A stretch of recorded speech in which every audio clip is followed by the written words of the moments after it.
Hello YouTube, Alan here.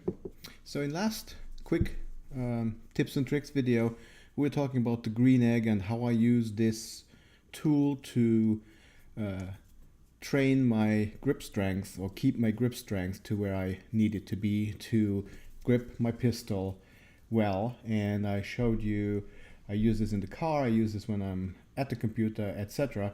I also use this as a warm-up for my hands, so I do maybe 5 of these instead of the 10 repetitions on each hand. I maybe do 3 to 5 of this, and then I switch to the second tool that I use, which is the Captain of Crunch, and these are hard. Now you get them in different strengths, and I use the so this one has the 3. I don't remember, I put in the video description below the poundage on these, but basically I do 10 of these after the 3 to 5 of these when I have the time and I want to do some real hand strength training. I do this probably about 2 to 3 times a week, where I do the ball and then I do these.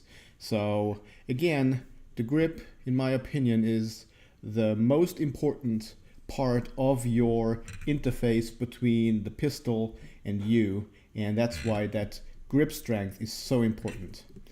As usual, stay safe and have fun.